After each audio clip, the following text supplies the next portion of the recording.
There you are. Good morning, Commissioner Moody. Good morning. Right. Seeing everyone, we'll go ahead and get started with our Committee of the Whole meeting today.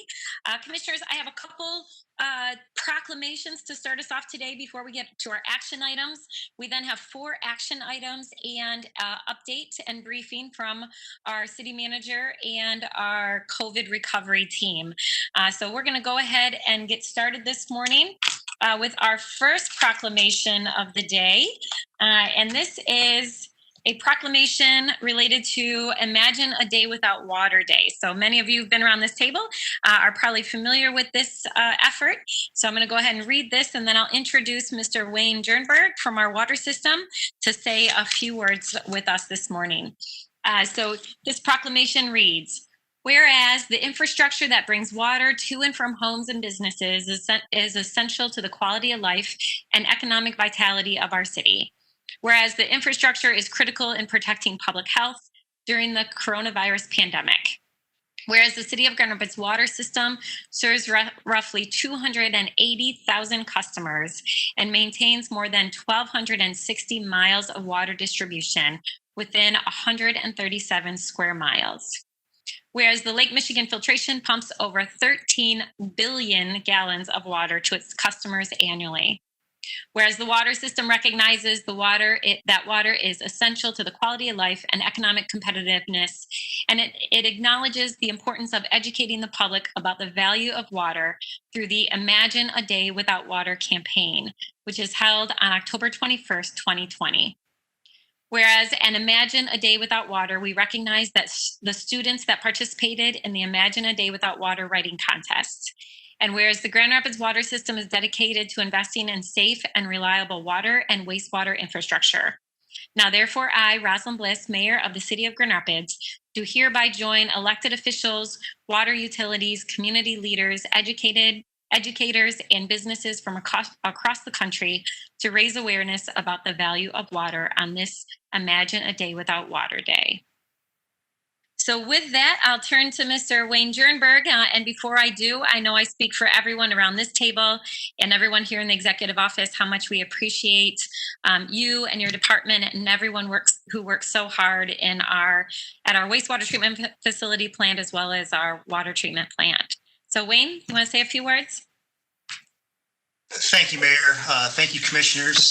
The water system is extremely appreciative of the opportunity to take part in this proclamation celebrating water, which we all know is a precious resource, which we are very fortunate to have an abundance of here in Michigan. So often, access to clean, safe water is taken for granted, but here in Grand Rapids, we get the opportunity to see it used in so many great products like beer, meat, bread, and other food products, as well as in numerous industrial processes.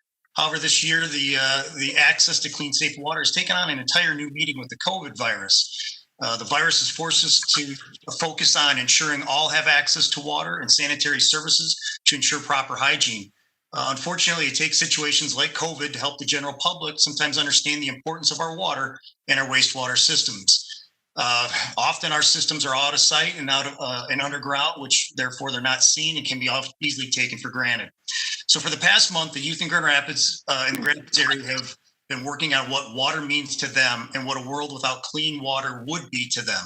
This is part of our annual contest where students can submit essays, win great prizes, and then be recognized by the City Commission, which we plan to have happen on November 10th.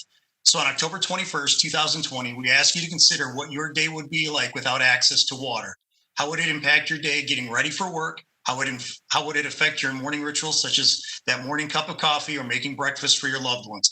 As you ponder these questions, these are some of the same questions the grade schoolers in our area thought about as they completed their essays. We look forward to sharing the winners and their essays with you next month. Thank you. Thank you, Mr. Jernberg. All right, Commissioners, the next that will take us to another proclamation that we do each year as we come together as a community for Lights On After School. So I have with me today 2 individuals that I'll turn this over to after I read it. Ms. Lynn Heemstra, here from our community's children, as well as Nicole Hansen from the Y and chair of the ELO network here in our community. So Nicole, welcome. So this proclamation reads, whereas research studies show that children who regularly attend after-school programs improve their self-confidence, school performance, and school attendance. Whereas after-school programs are a significant crime prevention strategy for youth, offering positive and engaging activities. Whereas after-school programs are a critical resource to families, especially during a pandemic, by providing healthy outdoor ideas and inspiring career and skill development programming and support learning. Whereas these programs require community investment from all sectors to ensure quality after-school care for children is sustained. Whereas the City of Grand Rapids is committed to supporting quality after-school programs for children and youth where they can learn, thrive, and be safe. Now, therefore, I, Rosalind Bliss, Mayor of the City of Grand Rapids, do hereby proclaim October 22nd, 2020 as Lights On After School Day in Grand Rapids to shine a light on what after-school programs offer and urge all citizens to support this national day that shines a light on the importance of after-school programs. And I know many of us have been involved and supportive of after-school programs throughout our career. So I'm happy to provide this proclamation today. And I'll turn it over to Ms. Lynn Heemstra and Ms. Nicole Hansen to say a few words. Lynn? Thank you, Mayor Bliss. We really appreciate you speaking about the proclamation. After-school programs are absolutely critical, and we are joining hundreds of thousands of providers across the country to shine a light on the importance of these programs for children and youth. And I have with me today Nicole Hansen, who serves as Executive Director of Community Engagement and Youth Development. She is chair of the Expanded Learning Opportunity Network, which is a network here in Grand Rapids of over 60 organizations dedicated to ensuring quality after-school programs for children. Nicole? Yes. Good morning. Thank you for having me. I've been working with youth development programs in Grand Rapids via the Y and via our extended learning network for over 16 years, being able to provide after-school programming and community engagement opportunities. And I always continue to think of the importance of after-school programming and how we can ensure all young people can succeed. And what I immediately think of is high-quality programming and the need for lasting positive impact on our youth and how we can all reach this goal. How can we ensure that all youth have the opportunity to shine, to learn what makes them feel valued, and to grow into successful young adults? My mind always goes straight to community partnerships to reach this goal. Community partnerships and organizations who are focused on and support youth development are so critical. And we're so thankful to have over 60 organizations supporting youth in our community during our after-school hours and with out-of-school time enrichment opportunities. After-school programming is one of the most key elements to ensuring our children remain safe, work on their academics, and don't go hungry. Our children are able to receive additional meals each day at designated sites throughout our community. Due to COVID, after-school programming had to make an incredibly quick pivot to virtual engagement. And it was so amazing to watch after-school providers come together to make this quick pivot and to lead the youth in our community through engaging activities online, even sending home activity kits to help kids stay physically active and engaged and have fun at home, and even do those projects online with their classmates and their program mates. And they're even guided to understand why it's important to still get outside and enjoy nature. Some of our programs were able to be offered in person, and some of them at community sites, and obviously those were offered virtually as well. But not a single organization could have done this alone. And so I ask that you help us shine a light on all the important services that our youth in our community need, and please continue to invest in our youth in our community. Thank you. Thank you. Thank you both for joining us. And more importantly, thank you for your work in our community. So thank you. Thank you.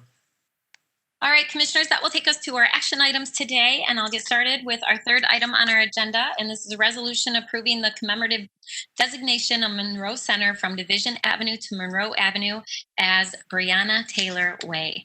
Can I get a motion? So moved. Support.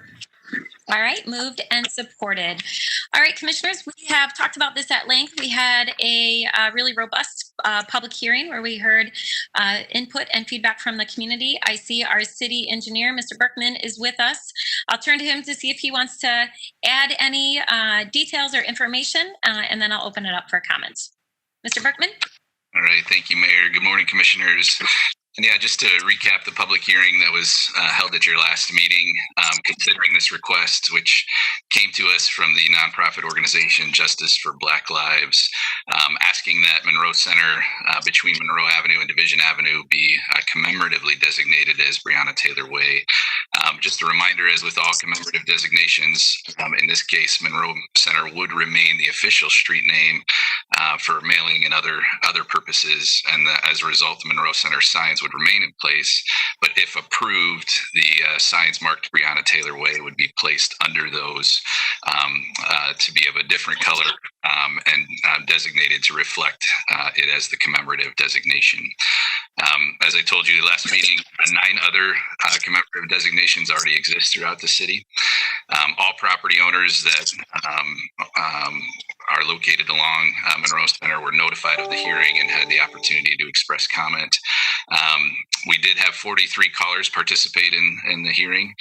35 were in support of the proposal, 5 expressed opposition, and 3 expressed opinions neither in support of or opposed to. There were also communications received by the engineering department and the clerk's office, and those are summarized in the memo that's in your packet. So the resolution before you provides for the commemorative designation of Monroe Center as Breonna Taylor Way. And with that, I'd be happy to answer any questions. All right, thank you, Mr. Berkman. I'll start. I don't know if commissioners have any questions, but I'll open it up for questions or comments. I'll start with Commissioner Jones. Thank you, Mayor, and thank you, Mr. Berkman, for all of your work that you've put into this in preparation for our decision on this morning. I think like all of our colleagues, we've had the opportunity to read and to listen to the correspondence concerning this resolution, this commemorative designation honoring a native Grand Rapidian in Breonna Taylor. And I want to suggest, colleagues, that honoring Miss Taylor in this way is what I believe is the least that we can do. My hope is that we can one day do even more to honor her legacy. I know that there are some in our community who continue to ask, what legacy? What did she do to deserve this honor? Why aren't we applying the names of other heroes and sheroes on streets and monuments in our beloved city? It takes me back 2 years ago when Mayor Bliss, when you were on the commission as a second ward commissioner, and the decision was being made about the naming of Rosa Parks Circle. This is like deja vu all over again in terms of some of the pushback that was in play then, and that's in play now. But we all heard or we read the words of those who cautioned us about approving this resolution because they were aware of Miss Taylor's real existence while she lived, that she was perhaps a woman of ill repute, I'll say. I recognize this type of effort as the practicing of revisionist history, the reinterpretation of the facts or the details concerning one's life while on this earth. I want to suggest that wisdom declares, do not judge, or you too will be judged.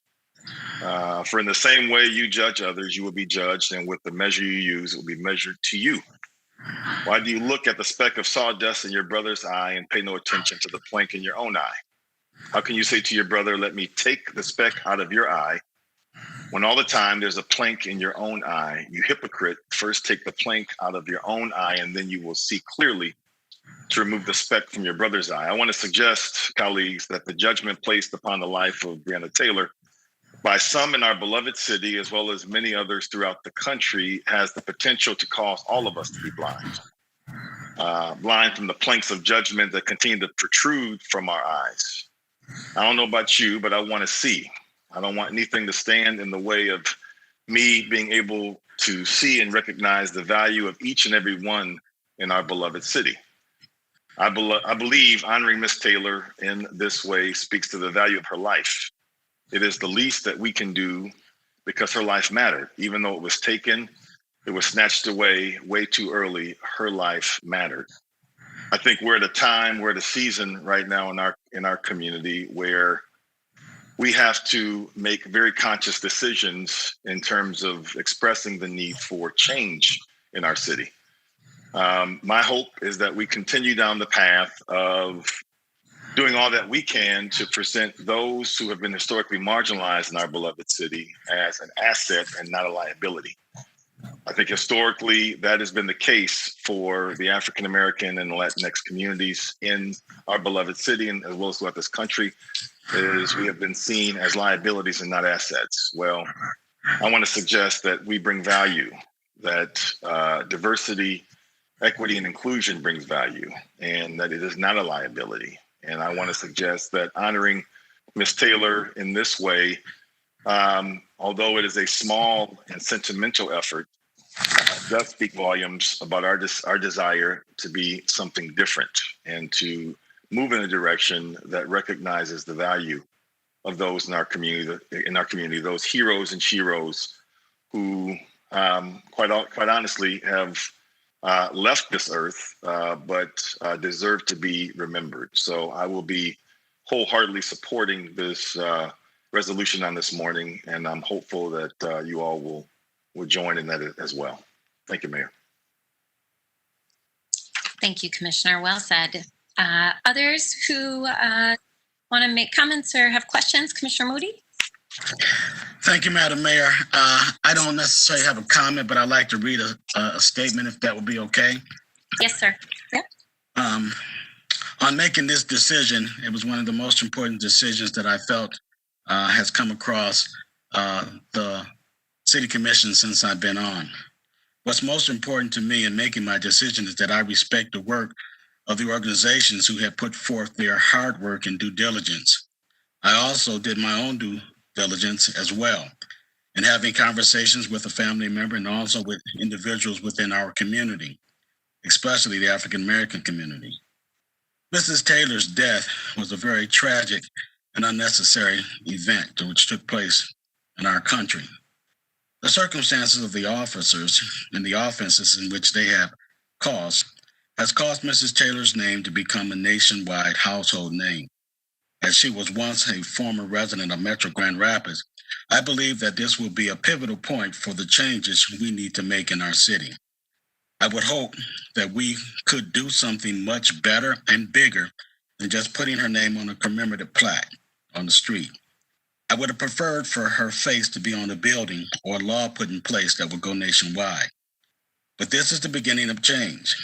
I am especially proud of all of the young people across our cultures and across our country who've all come forth in the United States to speak and ask for change. Their eyes and their hearts are now open to the biases from which they have been taught as young youth, and now they see the ugly and evil within this social system in which they now live and in which they believe change has occurred. Therefore, I will be casting my vote in reference to the favor of this commemorative. Thank you, Commissioner Moody. All right, others who wish to speak or have comments or questions? Commissioner Lanier?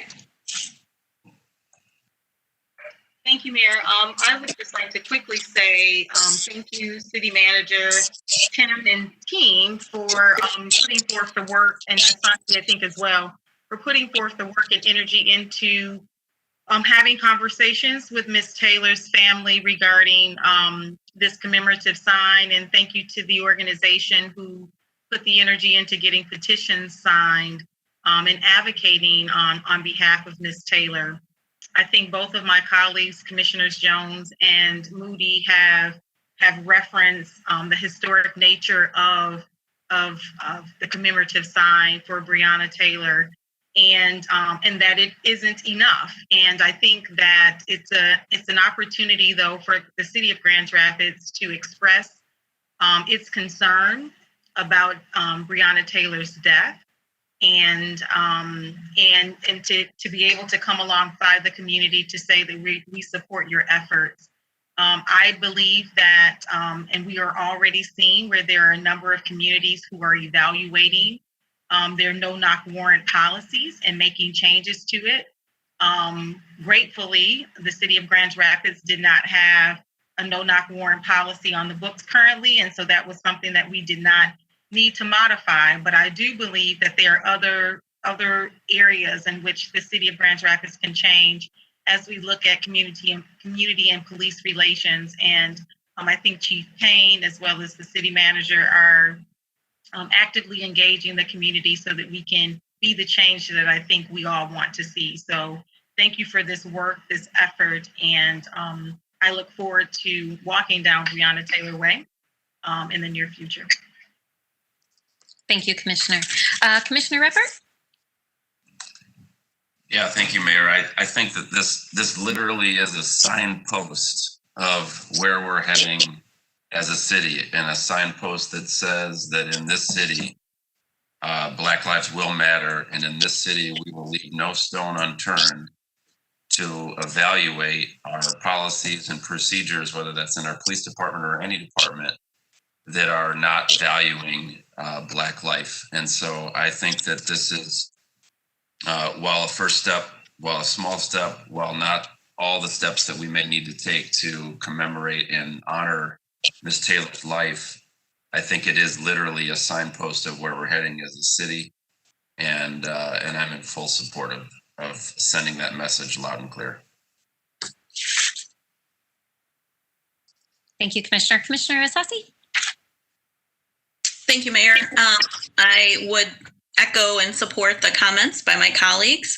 And, you know, I think the piece that Commissioner Lanier said about, you know, walking down that way, I think there have been so many moments where we need to have those reminders about why we are, you know, doing this work, whether at City Hall or in our own personal lives. And I don't know Breonna Taylor's family. I'm sure they did not want to be thrust into this. I mean, I can't imagine anyone wanting to. And also, I have to thank them for this moment. Something individual happened to their family, but it has sparked an entire conversation in this country about who is safe and where are individuals safe, and where are we making investments in that in our community. So to me, this is an important opportunity to affirm our belief that Black lives matter, especially Black women's lives matter. And I will be supporting this resolution. Thank you, Commissioner. Any final questions or comments? All right, I'll close with just saying a few remarks, because I feel like many of you have already spoken what's on my heart. So first, I too want to thank and appreciate all of those who came together and followed the process and moved forward in bringing this to us. And not just the individuals with Justice for Black Lives, but also Breonna Taylor's family.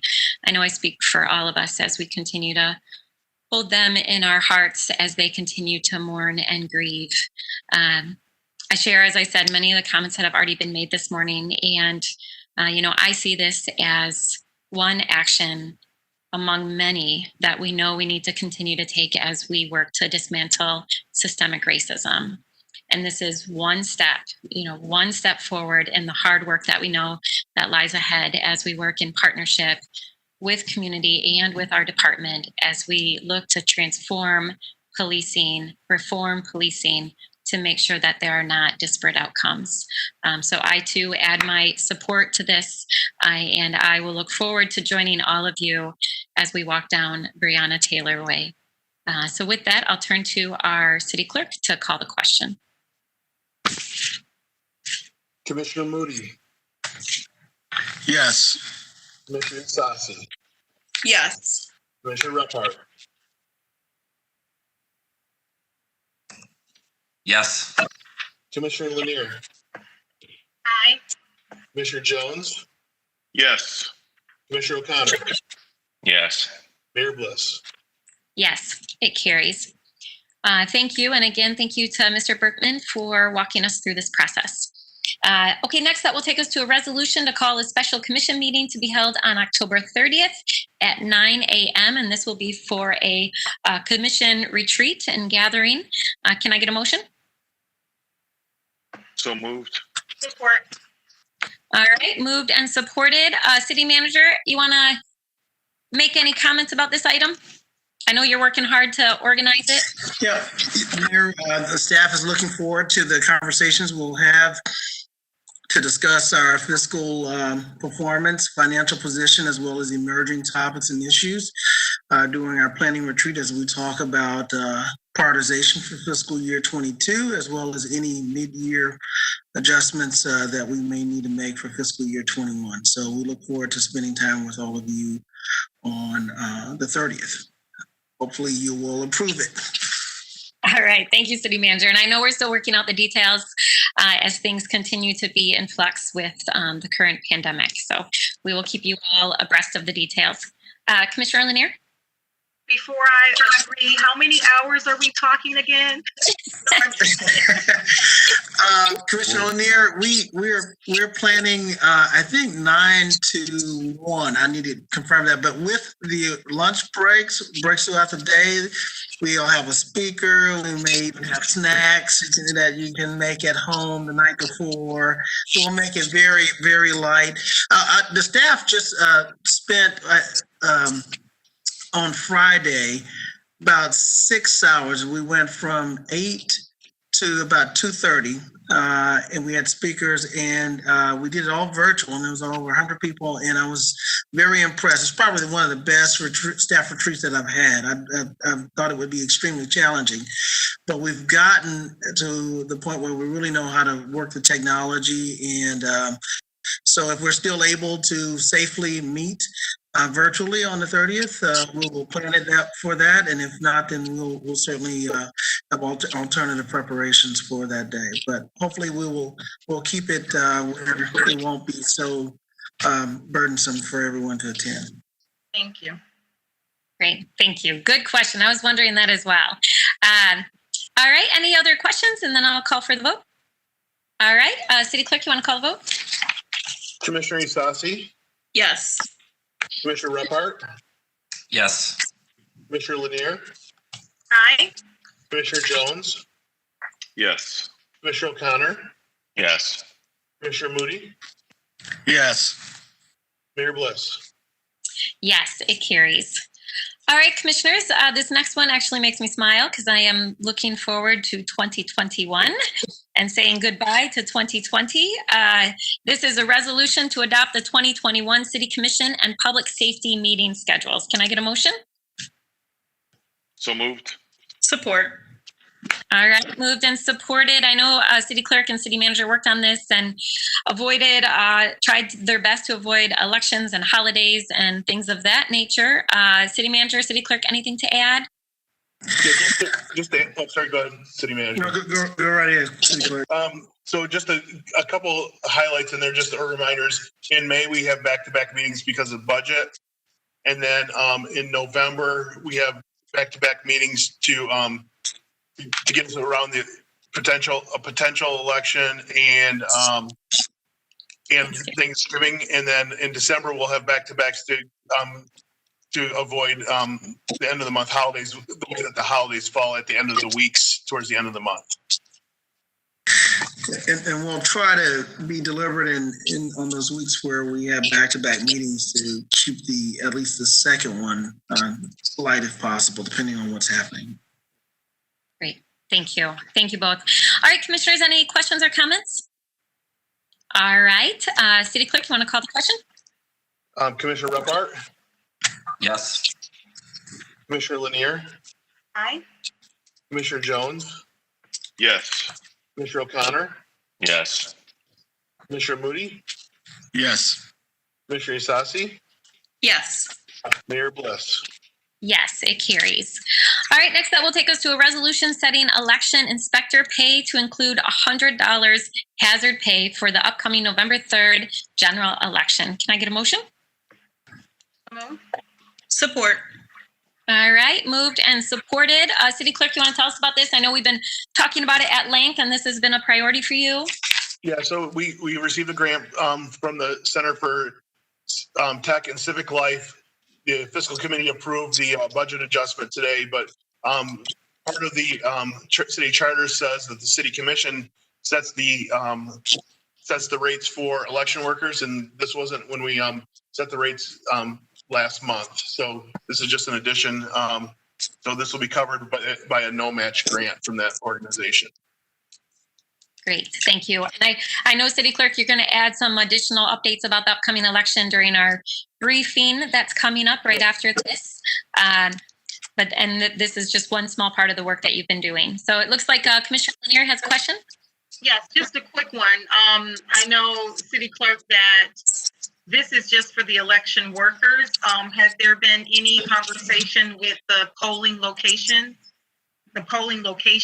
regarding hazardous pay? Because I know many of them will have to make sure their facilities are prepared, and perhaps even more frequently in light of the traffic that'll be coming in and out. Yeah, that wasn't part of the grant. However, being that we have, being that we're moving some money for election worker pay to this grant, then we can be able to do that with locations. We can discuss that with them, but that was not part of the grant. Okay, I'm sorry. I misunderstood what you were saying. So you're saying because you can move the pay to this grant, then it could free up other dollars that you potentially could use for the locations? You got it. And that doesn't have to be set by commission. Okay, great. Thank you. Yep. Yeah. All right, Commissioners, any other questions? All right, City Clerk, will you call the vote? Commissioner Lanier. Aye. Commissioner Jones. Yes. Commissioner O'Connor. Yes. Commissioner Moody. Yes. Yep. Commissioner Sassy. Yes. Commissioner Repart. Yes. Mayor Bliss. Yes, it carries. All right, Commissioners, that finalizes our action items before us today. And now I will turn to the briefing and update. This is an update on preparations for the upcoming November general election and other matters related to the COVID-19 recovery efforts. So I'm going to turn it over to our city manager to take it from here. Thank you, Mayor. Good morning, Commissioners. I want to provide you an update on several areas as it relates to COVID. And I'll ask if the staff can pull up the slide and go quickly to slide number 2. I see Ms. Feroli there. Good morning. And so this is consistent with the updates that we've done previously. Slide number 2, Ms. Feroli.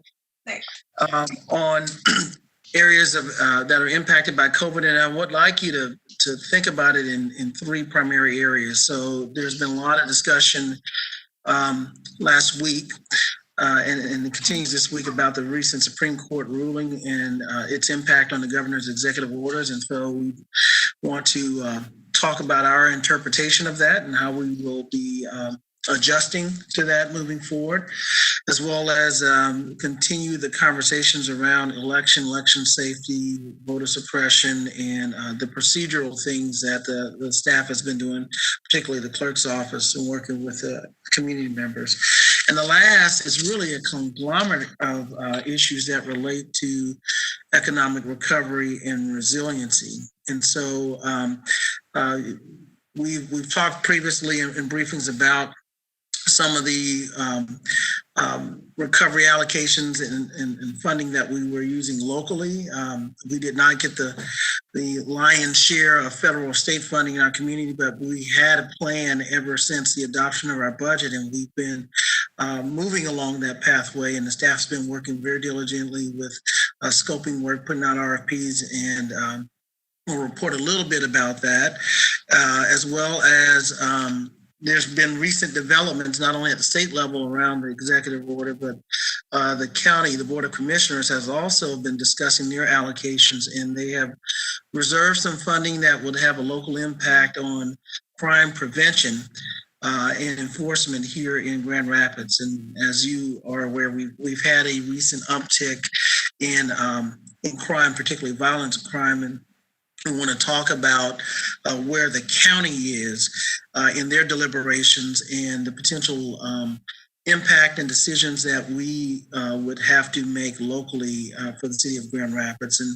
And then, as you can see, there are several other updates around our continued conversations around homeless and revitalization with social zones and and I report out on the bridge. And several of you have received inquiries about normal life or aspects of normal life, as we were known in Halloween in October about Halloween. And so the staff is going to provide some overview of some of the conversations we've been having with community members and how we're planning to support that safely in light of some of the recommendations from the CDC and State Health Department. So with that, if we can advance to the next slide, we'll turn it over to Ms. Farley.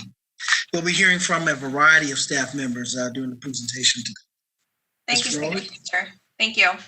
And good morning, Mayor and Commissioners. So first, before we go into our update, like we've been doing, I want to give an update on just our current case numbers and just the impact of COVID within the city of Grand Rapids and Kent County. As you're seeing on this visual, we've been sharing this visual for months now, but I want to really point out the fact that we are definitely seeing an increase in cases of COVID within our community. Our active case numbers as of this morning are at 2,003. And since the health department has been putting together this information as far as differentiating out between active and recovered cases, this is the highest number of total active cases that we've seen so far. One thing, there's a note on here about what active means. That means folks that are alive after 30 days of their onset of symptoms or a positive case. So just keep that in mind. And we definitely are seeing an increase. Our current positivity rate is at 4.1%. Which over the summer we were sitting at around 2%. So we're definitely seeing an increase. This has been steadily rising as each week goes by. We are averaging on a 7-day average at 113 cases. And as far as deaths go, our deaths have been low. Our 7-day average is 0.14 deaths. So we are not seeing an increase in deaths, but we are definitely seeing an increase in cases. And this is primarily in that 29 to 34-year-old, or excuse me, 19 to 34-year-old population. So we are definitely seeing an increase in cases and just being very vigilant and really enforcing that and emphasizing the importance of wearing a mask and social distancing and washing our hands and just doing our due diligence. And that is the update that I have right now for our case count. And I'm going to turn it over to Phil Strom for our legal update. Thank you, Allison, and good morning. I want to give a little summary of the last 2 weeks in the legal department, and first of all, state how lucky we are to have a great internal team together with the emergency manager, the executive team, and our legislative affairs director, because it really has been a collaboration. But we have to take a look back at how this all came up to really understand the Supreme Court's recent opinion. And remember in March, as much as we want to maybe forget March of 2020, in March, the governor initially provided an executive order declaring a state of emergency. And the Republican-controlled legislature passed a resolution to extend that state of emergency, but that only lasted until April 30th. Governor Whitmer cited 2 laws, specifically the Emergency Management Act of 1976 and the Emergency Powers of the Governor Act from 1945 as the authority to continue that Emergency Management Act, or order, I should say, past April 30th. Then on October 2nd, the Supreme Court, in a 4-3 majority opinion, stated that she did not have the authority, or essentially that those 2 statutes were not the right authority. And the Justice Markman stated the following: "We conclude that the governor lacked the authority to declare a state of emergency or a state of disaster under the Emergency Management Act after April 30th, 2020 on the basis of the COVID-19 pandemic. Further, we conclude that the Emergency Power of Governor Act is in violation of the Constitution of our state because it purports to delegate to the executive branch the legislative powers of state government." So what does that mean here locally? I can say that the last 2 weeks have felt kind of like a tsunami of legal considerations that we've been managing internally and externally with our partners. We've looked at protections and directives that are being issued by the Michigan Department of Health and Human Services. And it's important to note that the Department of Health and Human Services has been issuing orders all along the way in the course of this pandemic. And so the recent orders merely are a continuation of their past practice that they've been acting under all along. We've also been coordinating with the county health department and looking at the Emergency Management Act and how it relates to county health departments and what the health department may do if we decide in Kent County there are additional protections necessary. We have seen other counties across the state, Oakland, Ingham, and Washtenaw County, issuing their own county-related orders. And then we're looking at potential city options within our city charter to determine if all else fails, how can we continue to protect the city of Grand Rapids and what are our options? Next slide, please. So after the Supreme Court opinion, there have been prior to the Supreme Court opinion, there were 5 prior orders reinforcing the governor's executive orders.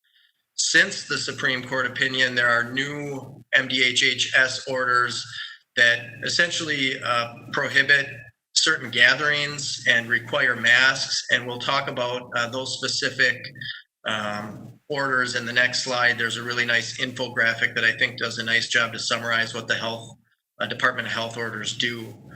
There's also 3 orders that are important, but maybe less relevant to our city government, and that relates to school reporting, juvenile justice centers, and residential care facilities.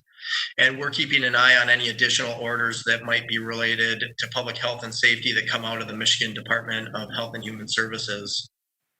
Of important note, the legislature is working around the clock, I guess you could say, both in the Senate and the House to also clear up some things that may be left to interpretation by the Department of Health orders. The House should be voting, and I would welcome Karin's input if there's been any developments, but the House should be voting on a Senate-passed bill related to virtual meetings today. And there's also at least talk, but maybe not the same level of political taste for a House bill on preemption for local mask mandates. So the politics of Lansing are very interesting right now, but we're continuing to track and coordinate with Karin Farrick, our Legislative Affairs Director, on those matters. Next slide. These are the 6 things that the Department of Health and Human Services have really picked up in their most recent orders. 1, there's mandatory mask mandates pursuant to the public health orders. There are limits on capacity for indoor and outdoor gatherings. There are restrictions for restaurants and bars for social distancing. There are limitations or requirements related to organized sports. There are some protections for employees that quarantine because of COVID-19, and there is contact tracing that these are all kind of 6 components that are picked up by the MDHHS orders of October 5th and October 9th. So we are continuing to track that. We are looking for new orders that are likely to come out, and we are available to help navigate this together with our internal and external partners so the city can be poised to make good decisions, but also continue business as expected by our community. And so we're not really in a point where we can just stop things and take a time out completely. We have to keep moving in the right direction and focus on recovery. And we're trying to provide legal advice to enable a city to do that. Thank you.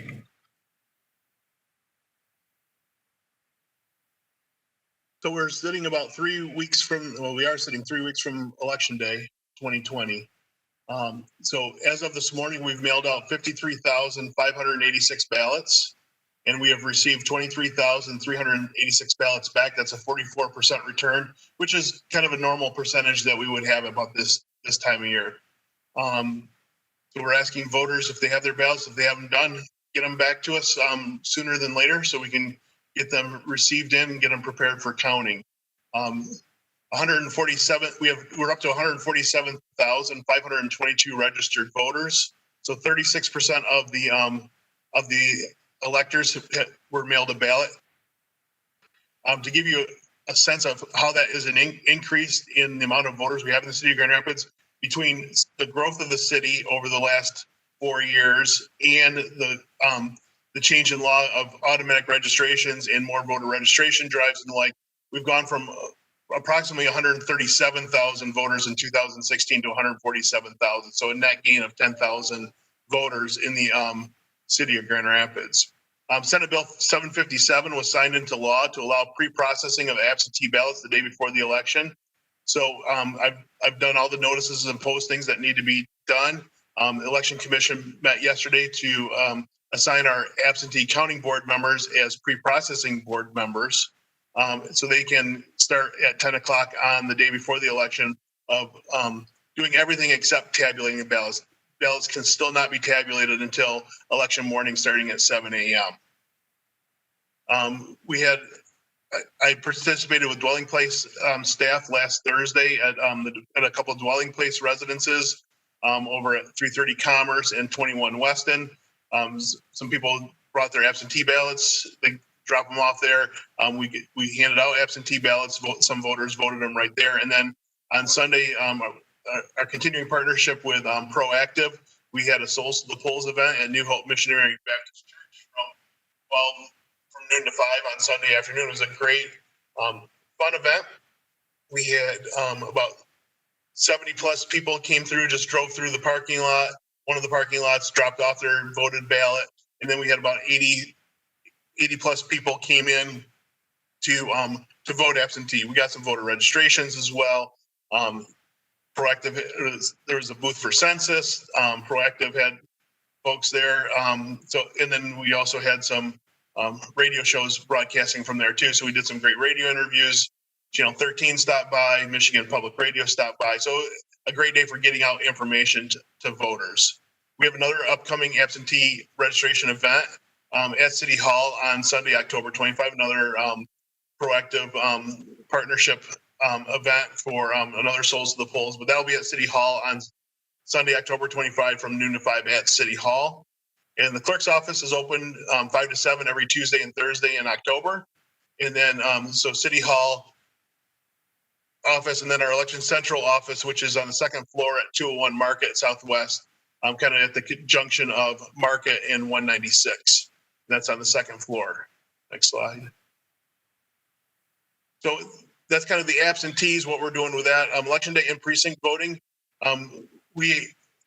So one of the blessings out of where we're at right now is in the past, in August, before the August election, you remember the mayor and I put out a call to action to get election workers, and people answer the call. And I talked about that post primary. Well, that call to action is still happening. We're still getting 5 to 10 applications a day of people that are interested.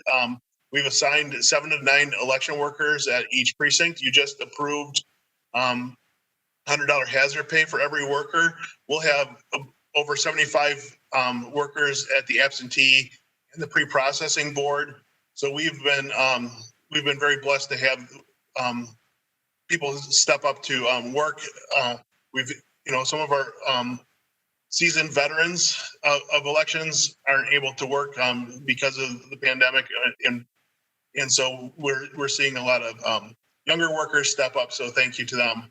So in the precinct for safety, once again, we'll have personal protective equipment that's provided by the state. That includes masks, gloves, and face shields. We'll have disinfectant wipes and stuff to wipe down pens and surfaces and doors. And I know the facilities are also assisting with us as well. As far as voter suppression, other concerns, we have a work group that's been meeting weekly over the last few weeks, including the clerk's office, executive office, emergency management, public safety, attorney's office, and other departments to discuss and plan for polling place safety and if there's potential post-election concerns. So we're talking about issues of what happens in the polling place if something happens there. We're having some contingency plans for other locations in case we, it is Michigan, it is fall in Michigan. So hopefully we don't have snow, but we could have a snow event, we could have a power outage, high winds, something like that. So there's other factors that could affect polling places as well. So we want to have a contingency plan for backup locations for precincts as well. We're also going to be spending a lot of time in the training with election workers and chair people about what to do in case of someone that is trying to harass, trying to intimidate at the precinct. What is their response? So we'll be working with them to make sure that they know at what level, what people can do in the precincts, what they can't do in the precincts.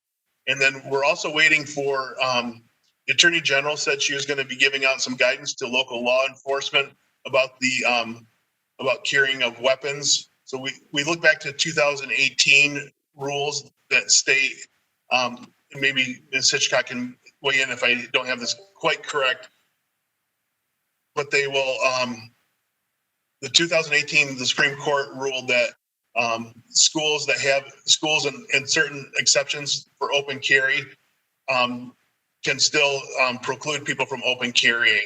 So we're under those guidelines from 2018.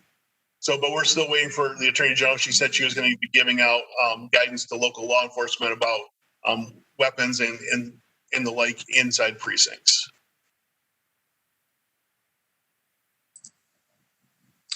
The Economic Resiliency and Recovery Work Group was established to support community resiliency and recovery efforts. On August 7th, the team unveiled its investment strategy that established a framework for investing city and other funds. Of those sources, CARES Act funds from the U.S. Department of Housing and Urban Development was included, which was supplemental community development block grant and emergency solutions grants funds related to COVID. The work group has been been working to implement the investment strategy and recently completed 1 request for proposals process and 2 requests for qualification processes under 2 impact areas, one being resident resiliency and the second economic resiliency and recovery. 34 projects were reviewed from 26 organizations requesting more than $6.1 million for the nearly $3.4 million that is available in those areas. Under the resident resiliency impact area, $2.8 million will support individuals and families who are homeless or eminently at risk of homelessness through services that support emergency shelter, prevention, rapid rehousing, and street outreach. $222,000 will provide housing support services for mortgage foreclosure prevention counseling, tenant legal assistance, and eviction prevention case management services. And just over $181,000 will support enhanced communication and public safety education by neighborhood organizations, as well as provide technical assistance and consultation to organizations for engagement strategies and tools to enhance their ability to work in a new environment with more electronic and digital means to communicate with their residents. Under business resiliency and recovery, $1.4 million was earmarked for this impact area. And at this time, $150,000 will be invested to support targeted outreach and technical assistance for the small business grant program. The application is ready and will be available as soon as the TA providers are under contract and are trained about program requirements. And then we will be able to launch the actual application process for those business grants.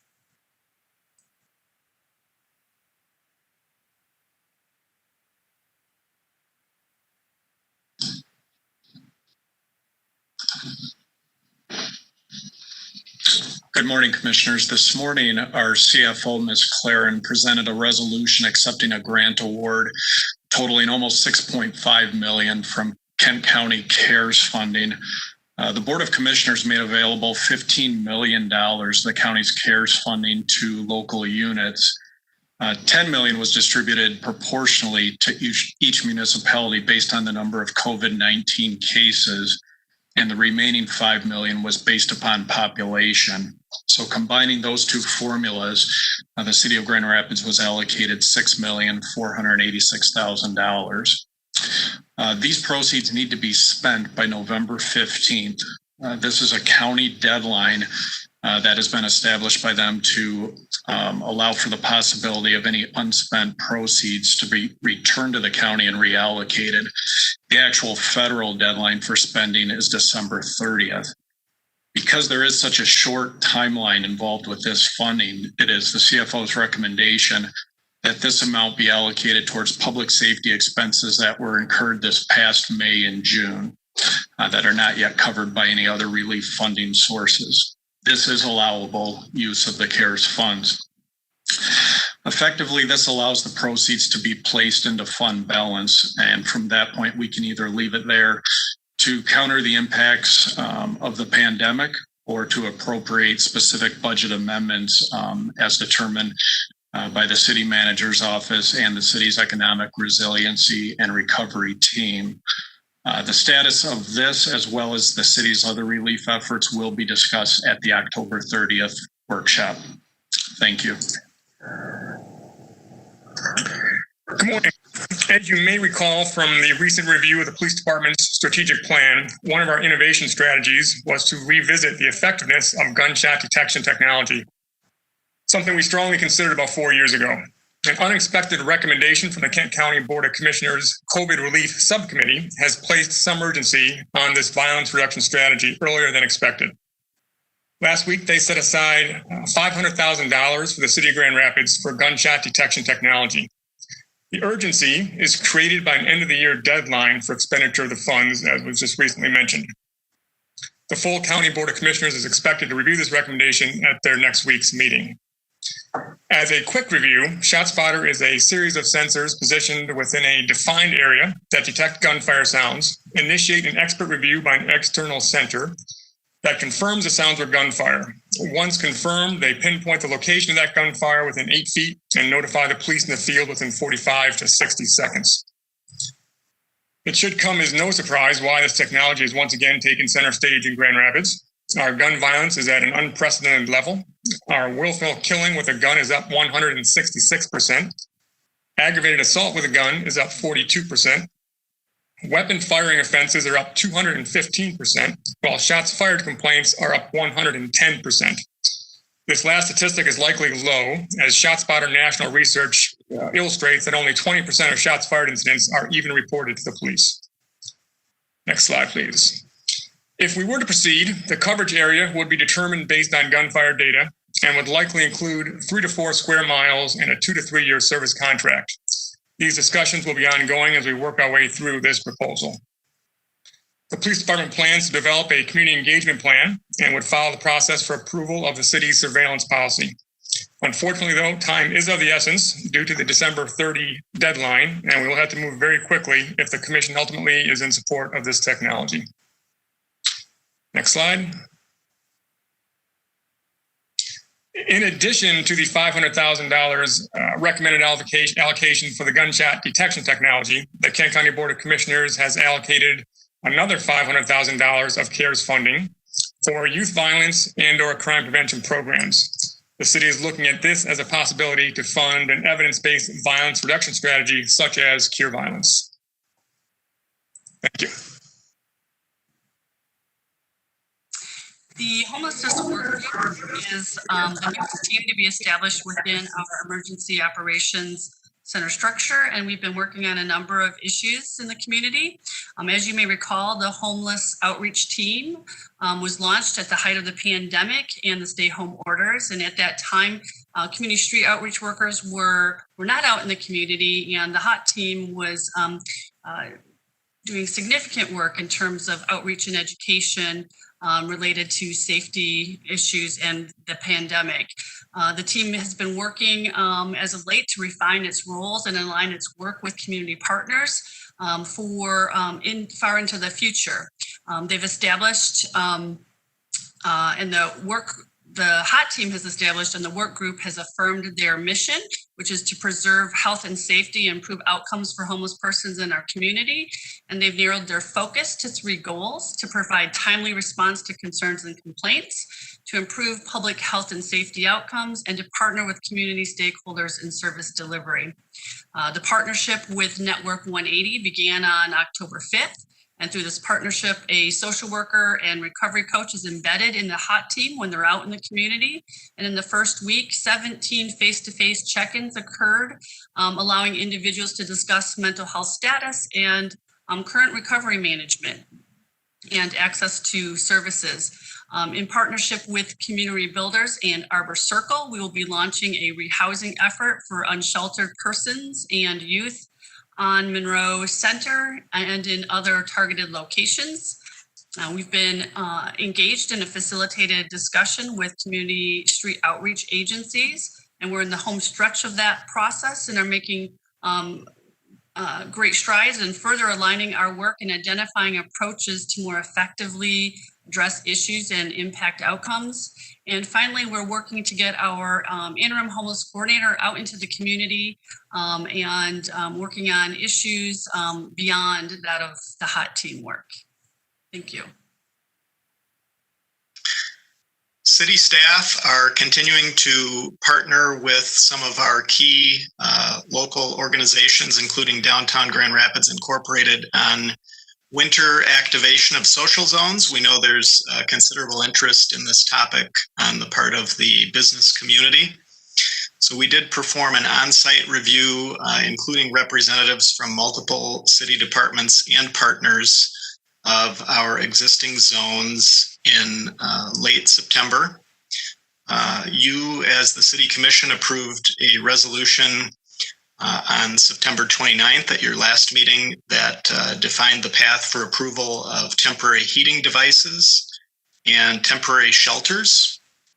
And we are currently coordinating, and by currently I mean as of this week, we're coordinating with Downtown Grand Rapids Incorporated and other partners on the exact seasonal adjustments that are needed and the sequencing and plan for implementing those.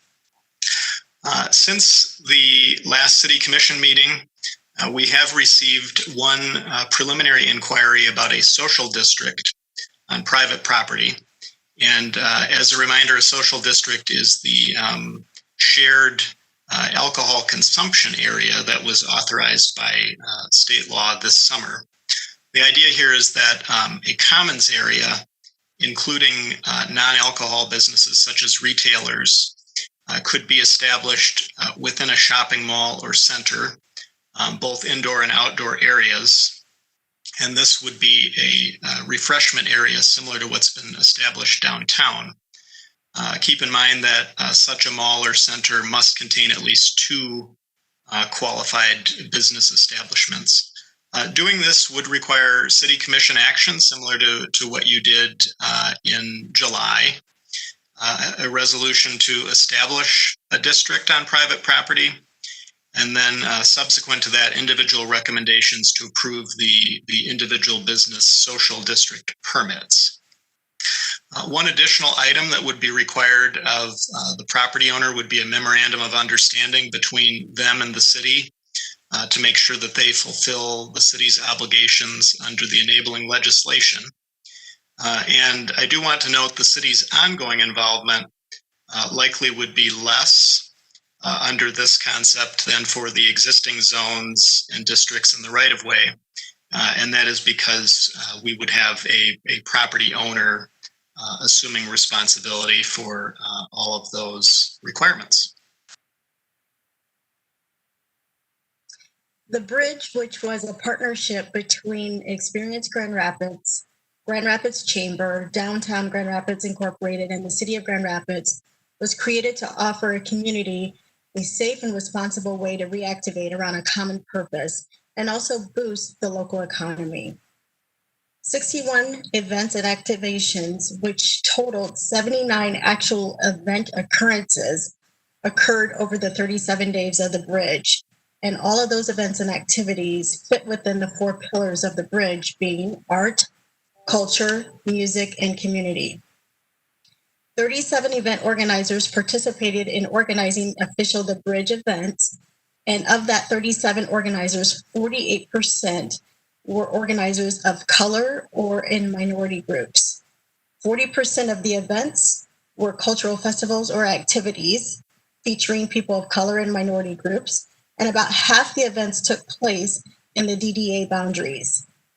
Within wards, Ward 1, 27% of the events occurred. Ward 2, 62% of the events occurred. And Ward 3, 9% occurred. 14 events took place in surrounding neighborhood parks like MLK, Cherry, Lincoln, Garfield, and Roosevelt. A total of $151,461 in sponsorships were awarded for these events and activities to take place. Pedestrian foot traffic increased 32% during events downtown.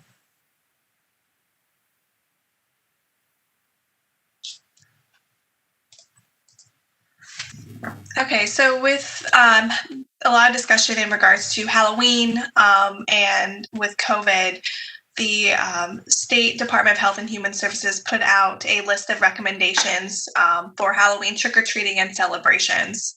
Primarily with this, it's a lot of communication and discussion with your family and your children in regards to the difference that this year may be in comparison to previous years, and discussing new ways of celebrating Halloween this year.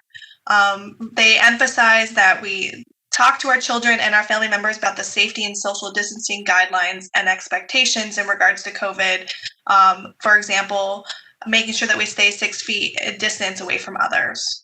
The Health and Human Services Department also recommends that while trick-or-treating, to try and do a one-way trick-or-treating movement and guide children to stay to the right to ensure social distancing. So really working with your neighborhood and your neighbors on identifying pathways on the sidewalks. And then also they encourage trick-or-treating with people you live with and to avoid congregating in groups around houses.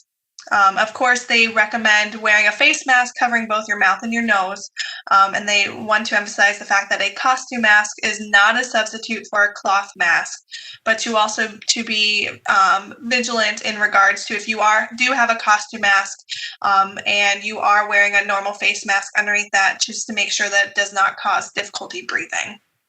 And they also encourage folks to only go to houses that are emphasizing these safety measures and take those precautions. And then they are promoting Halloween2020.org as a website to gather more information and to have ideas on ways of celebrating Halloween safely.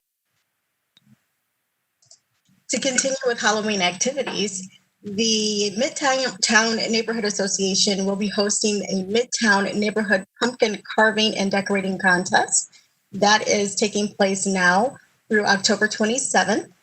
Also, we have a trunk and treat at Martin Luther King Park, October 31st, from 1 o'clock p.m. until 3 o'clock p.m. in the Southeast parking lot. We're also planning a Cook Art Center parade trunk and treat hosted by the Granville Avenue Arts and Humanities on October 1st from 1 to 3 p.m.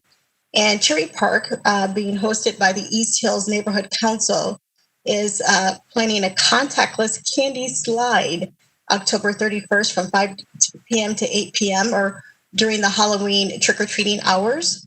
The collective is also planning to do an anti-violence youth music concert at Rosa Parks Circle from 7 p.m. to 9 p.m., and that's hosted by Muse GR. Studio Park Piazza will also feature a lineup of spectacular films on the lawn on October 31st, and there's also activities being planned for adults at Garage Bar and other local breweries. All right, so in regards to our update today, for next steps, we have here to accept the $6.4 million in Kent Cares funding on October 13th, which is today, to continue to monitor state legislative decisions. Social zone resolution is on the City Commission agenda for October 27th.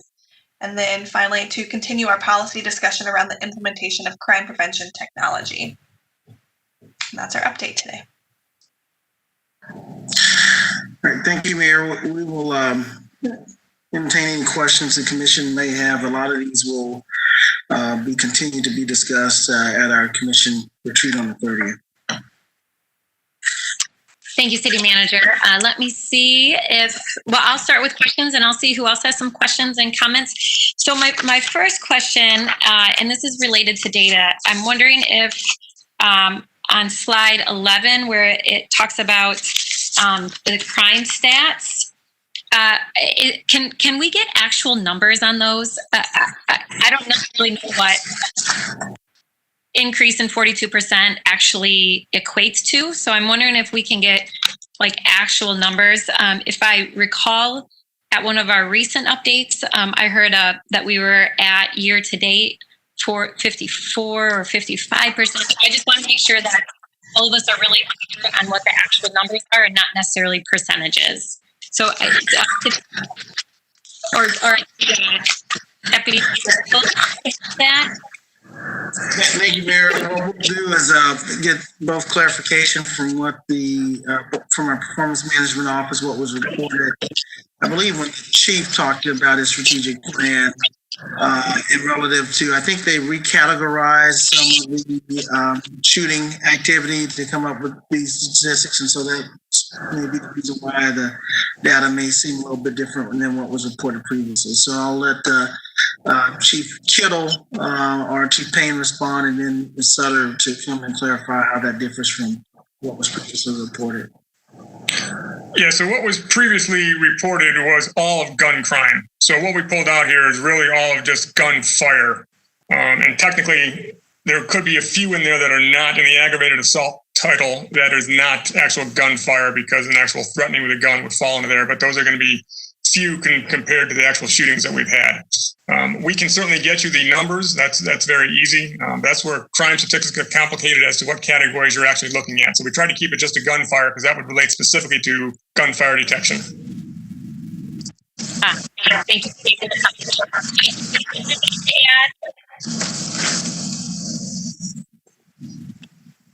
Okay. All right. I'll open it up for other questions. Commissioner Jones?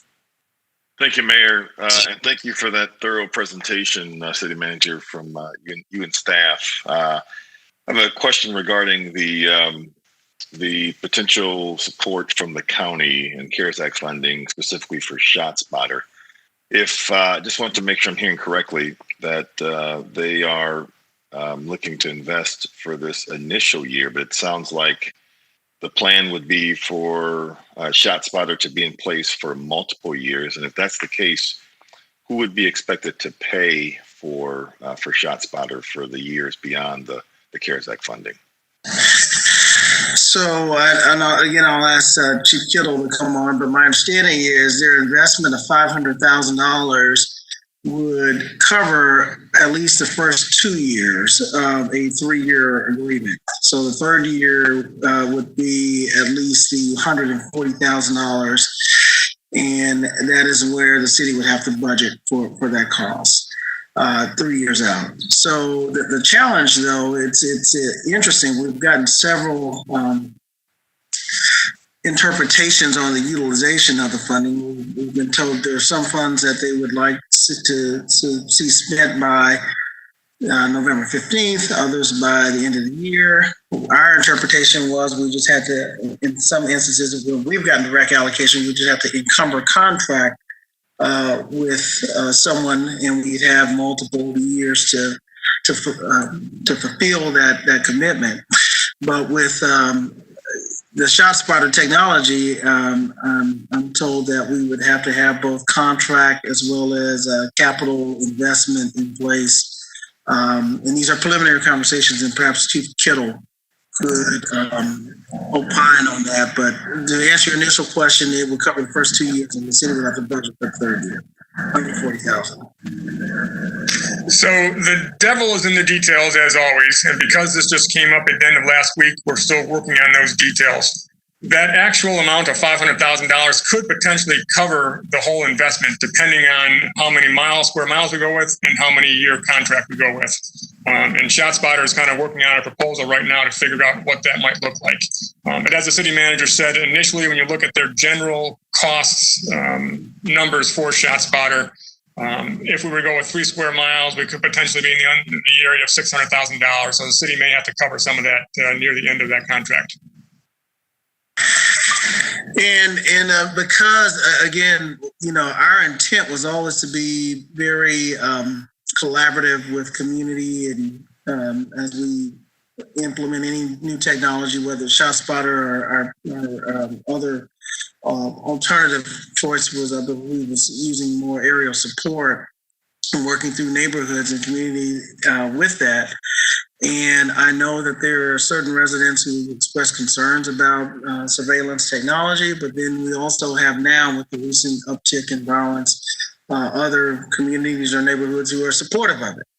And so we would, the department would have to very rapidly do some type of engagement assessment to find out where both, first of all, be very clear on where the crime is occurring most frequently, and then work with community members and neighborhoods around obtaining feedback around any potential deployment. But all of this is hypothetical at this point because the county has still not made their decision, and I think the date I remember is on the 22nd. So we will know more, hopefully more certainty after 22nd, and that would allow us to either have a couple conversations with our meeting on the 27th, and certainly at a retreat on the 30th.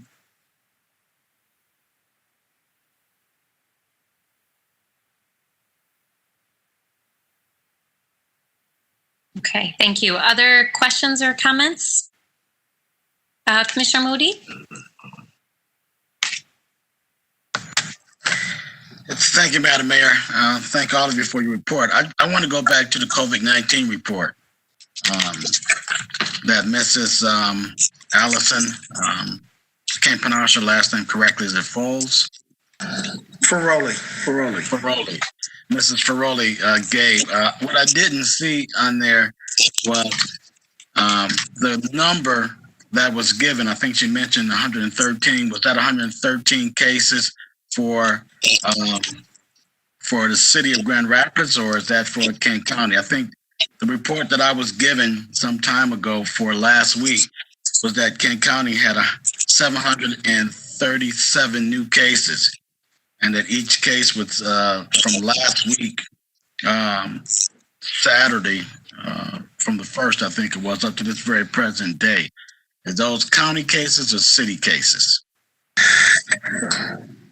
So, yeah, Commissioner, so the 113 number was a 7-day average of cases over the last 7 days. Now, our case numbers that we get, that because the Kent County Health Department serves the city of Grand Rapids, this is a combination between the city of Grand Rapids and Kent County municipalities. So it is a combined number. And then that 113 case number it's our 7-day average case number. So over the last 7 days, our daily average was about 113 cases. What do we got for so your 113 cases for that week? Is that what you're saying? Yes, sir, over the last 7 days, and that is a total for the city and the county combined. So it's a combined number. Okay, I have some concerns with that number. That's just personal concerns. But thank you. I just need to know, where did I get the 737 new cases from? Because each day I get a report letting me know how many cases that have come in that day that are new. And up to this point, as of looking at the report that I was given on not this Saturday, but the following Saturday, was 163 cases. So somewhere I got to figure out what's going on. Thank you. Yep. Thank you, Commissioner. Good question. I was just asked if maybe I can try to organize our comments a little bit more. So maybe if you are willing to take a look at the different topics that we just covered, and then we can move forward on any specific questions related to one topic so that we can have conversation about each one. I want to be mindful of city staff who are jumping in and out. So my apologies for not thinking about that before we started the conversation. So what I'd like to do, commissioners, is just go through the list and see if you have specific questions related to some of the topics.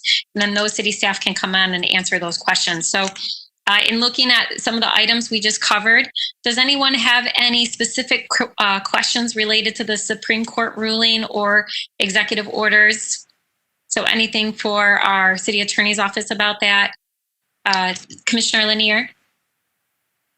I'll just be brief. It sounds as though it's already on our radar, because I know that if we're not able to get the coverage retroactive to whatever the date would have been after the original coverage, the authority had been given to the governor, there is the potential of some of the decisions that we've made as a local municipality being impacted by the coverage not being there for our virtual meeting. So it sounds like it's already on the radar, but I just want to publicly say that, because I think we need to be mindful of the ramifications of the decisions that are being made. Yeah, I can chime in on that quickly. I also just sent a resolution to the city clerk, and a sample resolution that would ratify any prior decisions if talks break down within the legislature. And so there is a remedy that's provided within the Open Meetings Act for what I would say a technical violation.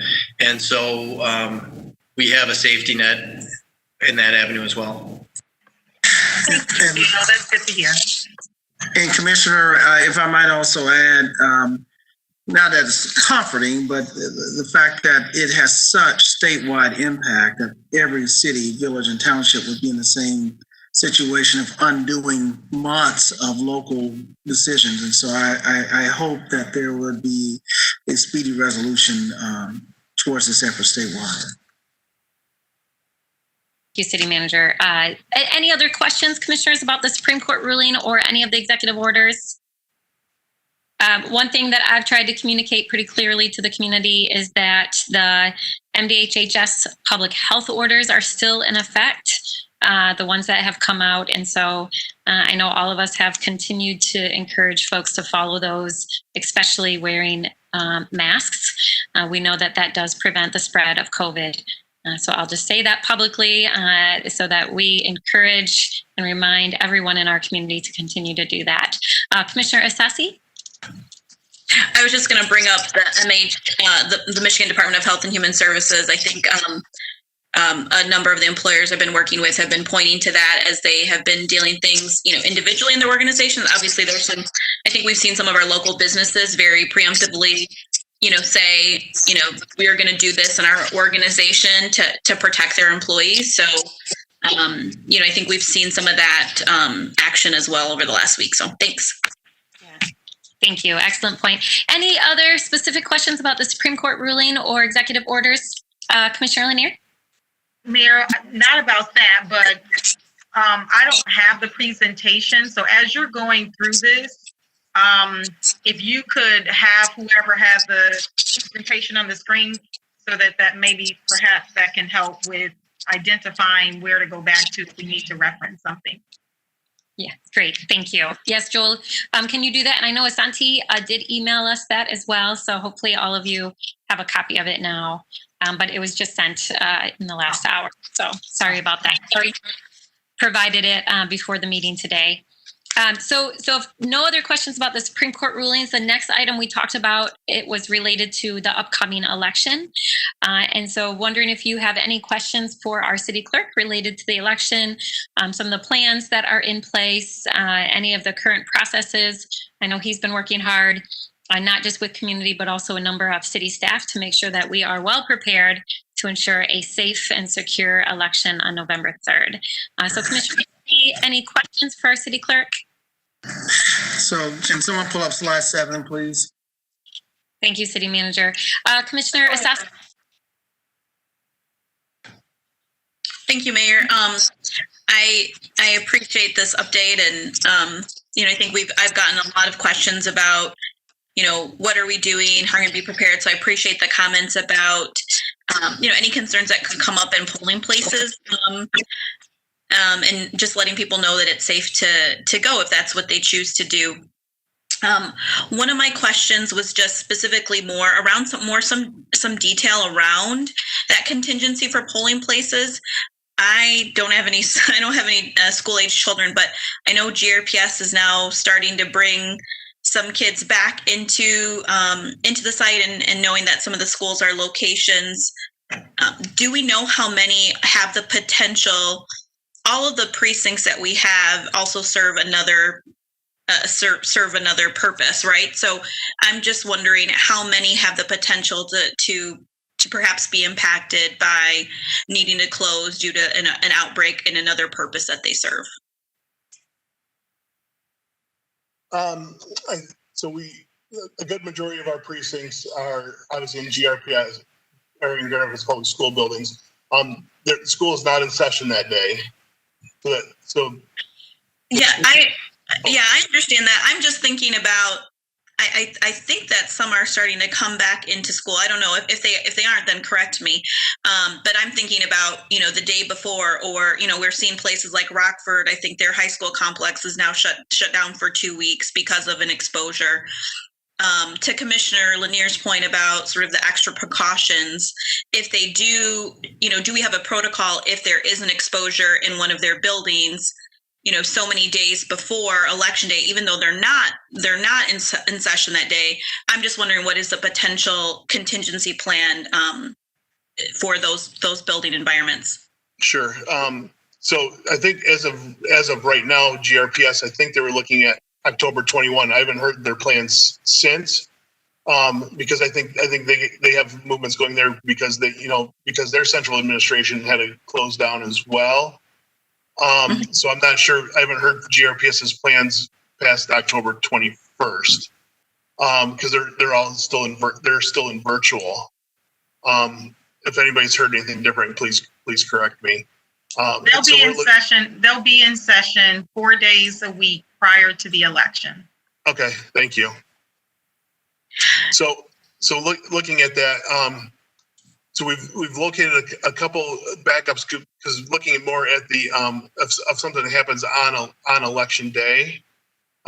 Looking at what happened, in August. Now I know school wasn't in session in August as well, so those buildings were pretty sealed tight, as were most churches. A lot of churches inside Grand Rapids are still meeting virtually. Some of them are starting to open up a little bit, but at very limited capacity. So between churches and schools, those are our two big users for precincts, and we'll have to monitor. Go ahead. What would be helpful after this meeting, Joel, and I know that you've been sending us a report, is to know what buildings, are actively being used for another purpose. I think, Commissioner, you said October 21st or 2 weeks before. And then when we have Allison's presentation about, seeing the uptick and having the highest cases during this time, I just want to know, I also want to know what GRPS's policy is. They may say, we've had this exposure, maybe they can't let us in even if they did a cleaning. So I think there's the public health concern, there's also the GRPS policy, and then also getting an update about, some of the religious institutions that may or may not be hosting. So if we can have some of that breakdown following in this week, that would be helpful. Thank you. Thank you, Commissioner. And Joel, perhaps in addition to that, if there is an incident where a location is closed down, what's the contingency plan? And how do we make sure that that's communicated to voters in that precinct as quickly as possible?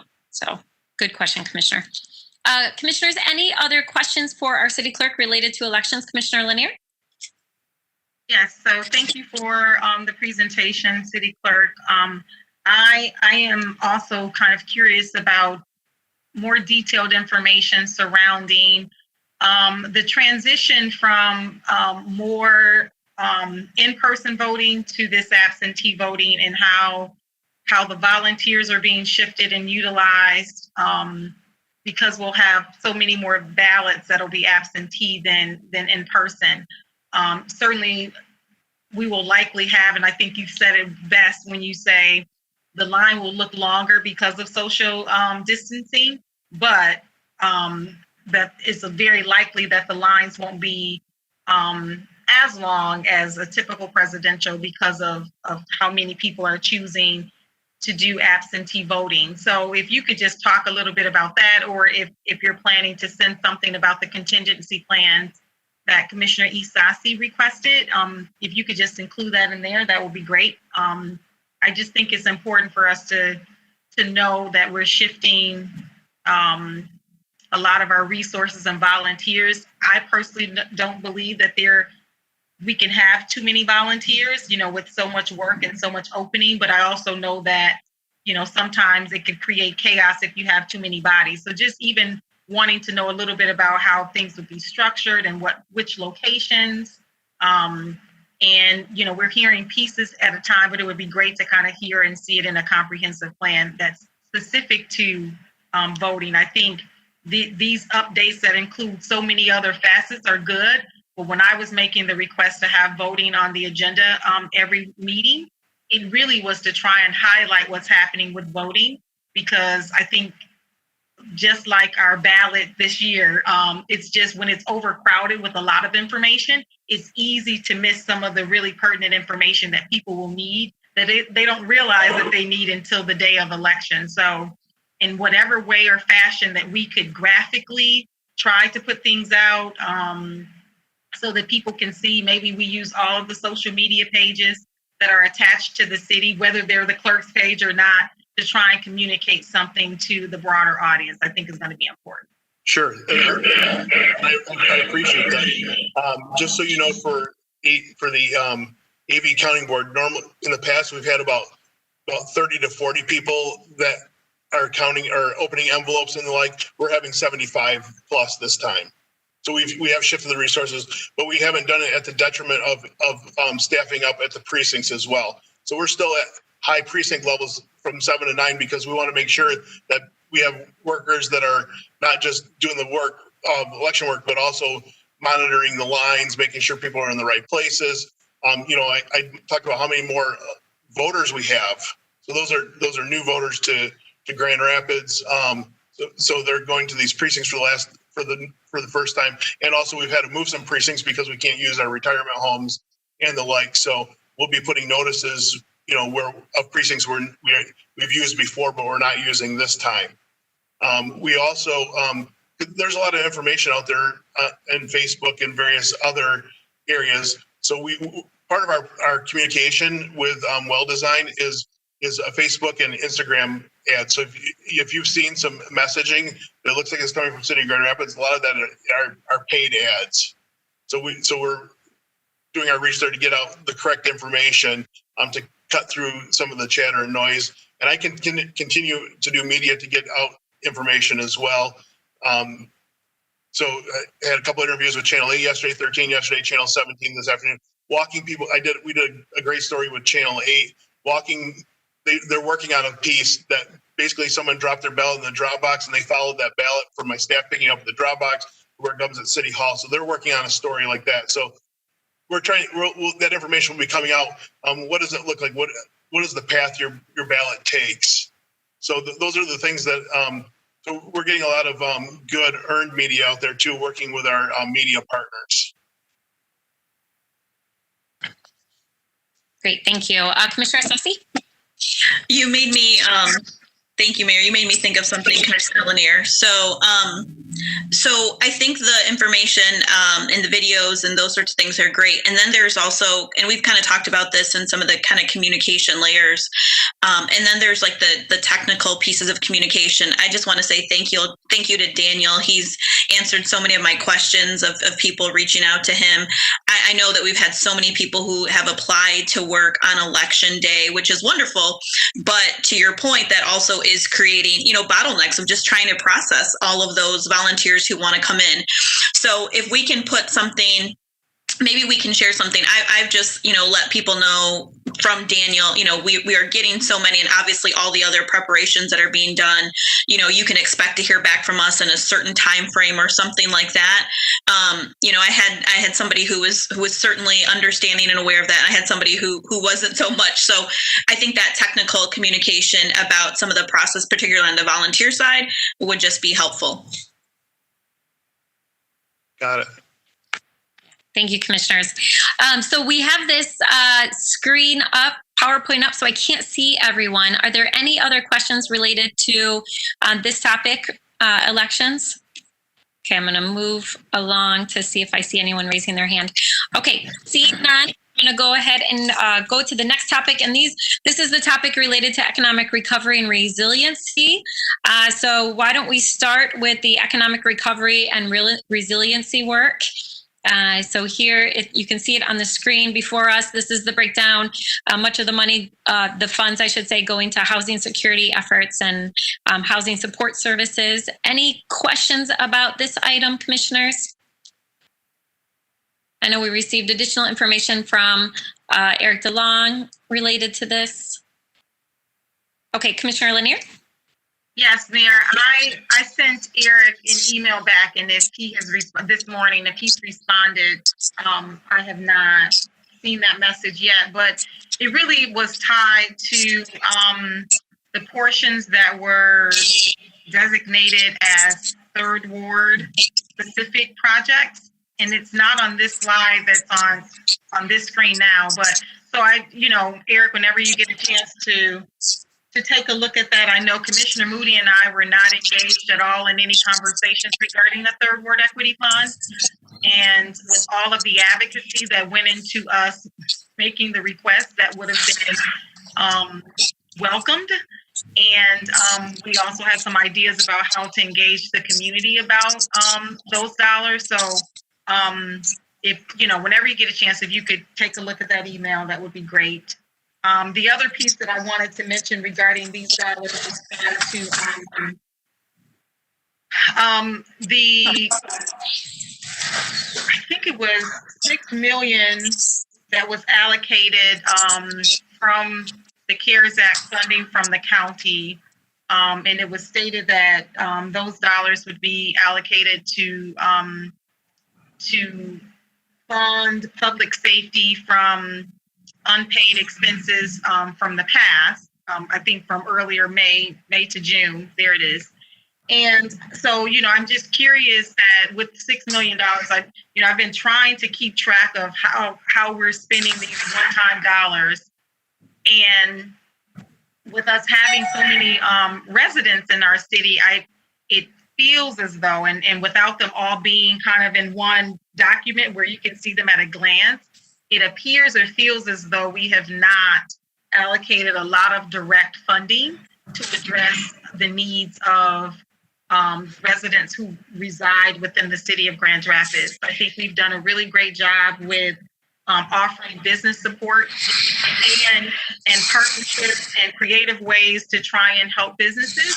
And as a business owner in this city, that's appreciated dearly. But when I look at some of these other dollars, because we also have some of the dollars that we were allocating, we were also spending them on business related things and grants, it sounded like, and promotion when the county allocated a significant amount of dollars for the chamber to do very similar work. And so, should we be trying to do that same thing? I don't believe that even all of the dollars that the county allocated to the chamber have even been spent. So why not put those dollars that we were going to target businesses directly with and put those in the hands of the residents, because we know that there are a number of needs that are going unmet. And now that the eviction holds have been lifted, we are about to see the impact of that as well as the possibility of foreclosure. So just wanted to make sure that I mentioned that again. Nothing new, things I've been saying since March, but just want to mention those again as every time we have an update, because I don't want it to get lost as we are making decisions, especially outside of this body, and having meetings in between meetings. it would be great to make sure that you all kind of know where our perspective on this. Thank you. Thank you, Commissioner Lanier. I will respond to your email when later today.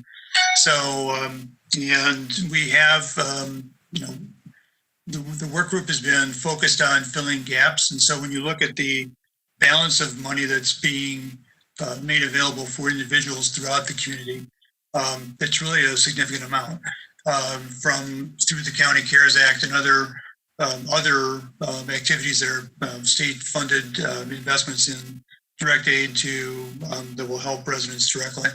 So we tried to find a balance between direct aid and also supporting aid, I guess, assistance in addressing the homeless population that we have, and that was our intent. And we'll have more information for you on October 30th. And hope to have a great discussion then. Eric, if you can mute, and Mayor, if I could add and just go back to the previous slide to Commissioner Lanier's point. So most of, at least in the CDBG ESG funding, will benefit individuals more so than the organizations, because a lot of it is directly allocated for housing security, housing support types of services that will benefit an individual or household. And so you see that $3.9 million allocation. The $150,000 for the small business assistance is, as I think Ms. Bohunch mentioned earlier, there's probably another $1.4 million that is unallocated at this point. So, roughly 75%, close to 80% of the, at least federal funding has been targeted for household and individuals. Relative to the comment that you made earlier around the payroll reimbursement costs on the public safety funding, once we are able to be reimbursed, which that's the plan should the item pass tonight, we will have those reimbursed funds that will be discretionary once we're reimbursed, and we can use that as we talk about our fiscal sustainability, whether or not we're meeting all of our policy targets for fund balances and reserves, or there can be discussions among the commission about other policy needs and what our priorities are for additional funding that was not allocated in the fiscal 21 budget as one-time expenses. And so that's indeed the plan. But I think for the most part, our focus has been to have most of our allocations towards the resiliencies for residents and neighborhoods, and we'll do that recapitulation of all the costs. I know we've done it before, but we can certainly do it again when we meet on the 30th. Thank you. That would be great. And I think, City Manager, if you could also include, especially with the housing component, Commissioner Moody, probably at his first meeting, as we were discussing like CDBG funding, asked questions about how housing, the homes dollars were spent, and to get information on by agency, how many people have been diverted from homelessness because of the funding. And we've requested that multiple times. I requested it during our budget discussions earlier this year and have not seen that. And I think it's important because as we continue to allocate dollars to some of the same organizations, it's important to know that, because we keep still hearing stories, and I know that the need is great, but it still would be great to know when people are asking the questions, this is how many families have been impacted by the dollars that the city receives from the federal government, and this is how we've been spending it. And this is how many families didn't lose their homes that they have a mortgage on, or didn't get evicted from a place that they're renting. Whatever the case may be, I think that story needs to be told. And it would be great if on the 30th that could be a part of it, or even if it's just a report for us to see and read. It would be great to hear that, because when we're getting questions, I would like to be armed with the right answers than just to say we know we're doing something with those things. Thank you, Commissioner. Respond to that, Mr. Manager? This is Sure. And we have provided that information upon request, as well as when we Community Development Department on an annual basis prepares what's called the CAPER, the Consolidated Annual Performance and Evaluation Report, which is a very lengthy document that goes to the federal government related to specifically on those accomplishments. And we narrow that down and try to make it a more friendly format for the community. And then we've even gone a step further in making it even more narrowly focused in terms of an outcomes report. And we have provided that to you and to the community as well. That really narrows it down. So I'm more than happy to forward that information again, if you'd like. So, because I don't remember seeing what we specifically asked for, and perhaps seeing what you've sent, Connie, may help us to know what elements of it that may be missing from what's been requested. So yeah, if you could send that today, that'll be great. Yeah, and so maybe City Manager and you and I can follow up on this.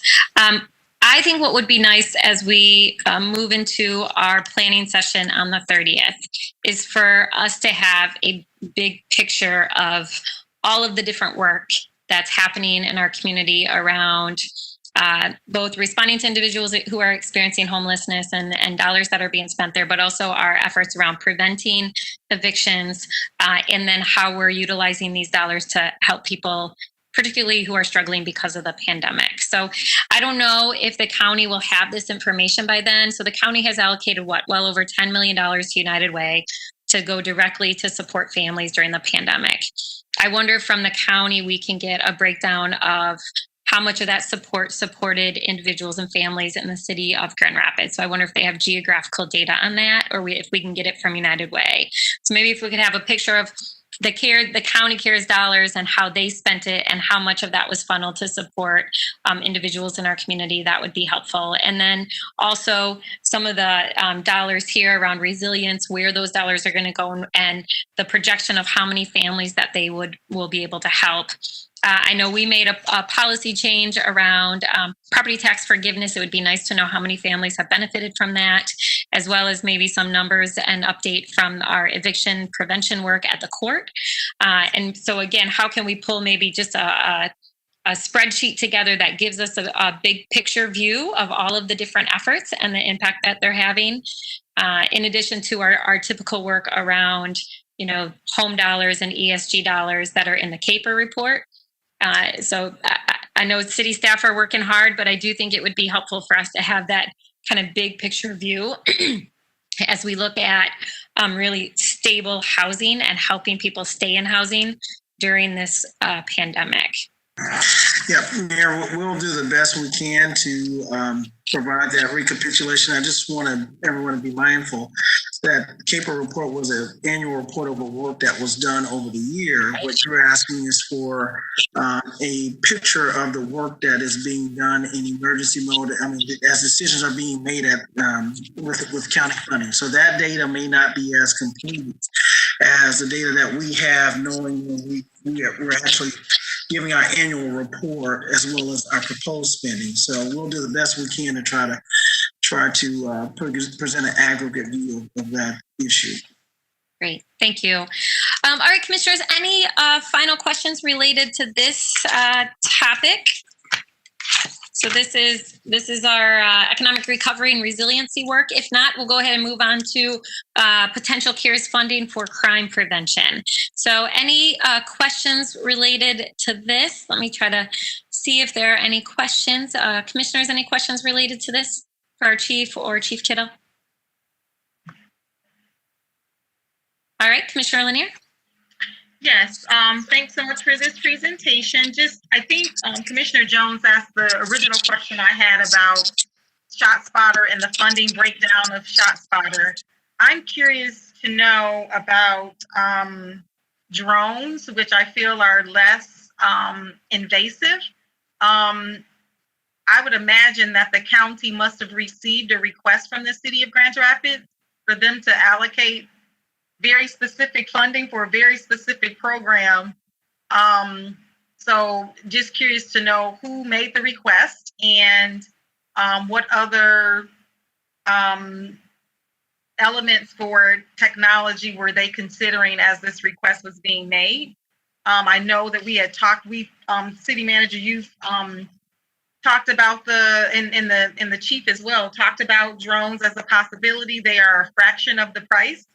And as I mentioned, just less invasive. And so I'm curious to know, is that off the table now that ShotSpotter is being considered? And I know that long term, even if this, as DC Kittle was mentioning, that potentially the $500,000 could cover 2 to 3 years, depending on how the details are worked out. But going forward, this is a very expensive investment if the city isn't interested, if we'll have the responsibility later to invest in going forward. I think, if we had $500,000 to spend, I don't know that this would have been the first item. Not that it wouldn't have been on the list, but maybe not first. Mayor, if I could, I'll start and then ask the police department to fill in. There was no request from my office for any specific funding for public safety. As I understand it, the county was aware of the police department strategic plan, which technology was an element that they wanted to use for crime prevention, and it included both the aerial drone as well as ShotSpotter, in which we have had previous conversations around prioritizing the aerial drones over the other form of technology. My understanding, at least when I received the call from the county, was from one of the elected officials after subsequent conversations internally they had with the sheriff's office, that they began that kind of policy prioritization around funding. And when I did have that discussion, I mentioned the need for additional technology support around the drones, and that did not elevate to the top of their priority discussions around the things that they wanted to fund countywide, I should say. So they're looking at this from a countywide issue. I think the sheriff's office has drone technology already, and that was not the highest priority. And so I think they were looking at the shot detection tool as something that would begin in Grand Rapids, but be able to be deployed to other communities throughout the county. That was the conversation that I had, and I think Chief Payne and Chief Kittle had more frequent conversation with both, with the sheriff's office. So I'll defer to them. That is correct, City Manager. The request was not made from our department either.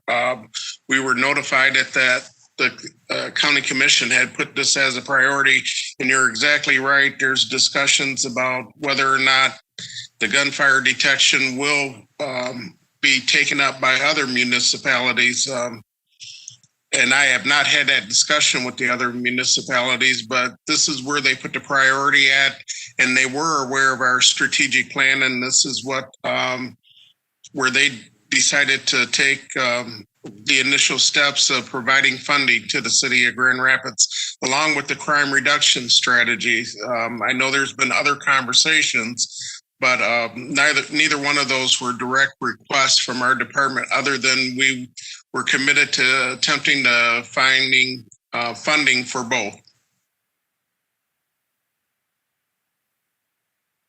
All right, thank you, Chief. Let me see if other commissioners have questions related to this topic. Commissioners, any other questions related to this? I know, Commissioner Jones, you've been actively involved in the conversations related to violence prevention. Yeah, Commissioner Sassy. Thank you. Thank you, Mayor. I would echo the same questions, and what I shared with City Manager Washington and my colleague Commissioner Jones last week was, again, going back to that October 30th session. If we can get an understanding about different partnerships or things that we have engaged in that was sort of prior to the pandemic, because I think there's always these, and we talk about this all the time, grant funding or other things, either things having a match or where is it going to live, at least for some time, and just understanding the total cost of anything that we might accept or take on. I think should also be part of that conversation on the 30th. I'm very concerned that our engagement efforts, because of the timeline of getting these dollars in and then sort of waiting even as we wait for next week, is extremely frustrating and I think not in line with governmental excellence, not in line with our foundations of equity. That's not to anybody, in our city government. I think it's the frustrations of the process and where we sit and having to make, decisions sort of with these timelines and other considerations that wouldn't typically be here. Excellent point, Commissioner. I think we're all a little frustrated with the process and timelines before us. Mayor, if I could, just to be clear, because I don't want my staff to feel like they have not met expectations. These timelines that we are bringing forward is based on what the county has put us in, and I just want the staff to understand that we certainly would have liked to have been noticed about their allocations back in May or June or July, but it's coming down to the end of the line, and we're being noticed about these tight deadlines for spending. So the staff is doing the best we can to try to get as much information as we can for you. And I know it's tough for you all, your policy decisions, but they're giving us some very tight deadlines to turn some of this around. Yeah. Totally understood, City Manager. Totally understood. Yeah, thank you. All right, Commissioners, any final questions on this section related to crime prevention and CARES funding? All right, then let's go ahead and move on to the next section, which is work we're doing related to our homelessness population and homelessness work group. Are there any specific questions related to this, Commissioners? We have a lot of community partners working with us in this space, including the Public Health Department and nonprofit organizations.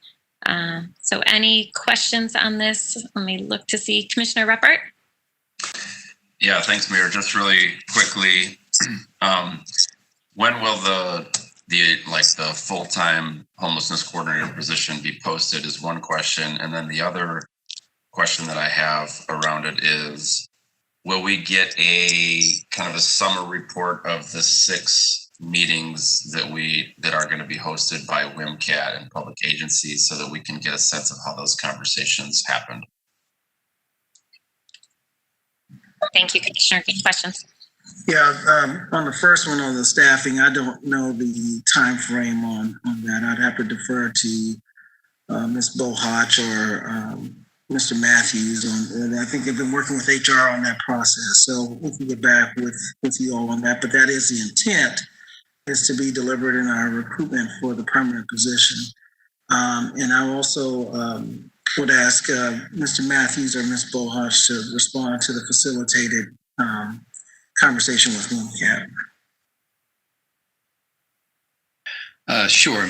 Yeah, the position right now, we wanted to make sure that we got started on a immediate basis while we go about the recruitment. Now, we haven't initiated that recruitment process just yet.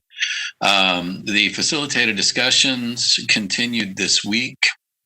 They took about a 10-day pause because it became clear one of the things that we really wanted to have clarity on was the documented goals and missions of the city's component of outreach with the HOT team.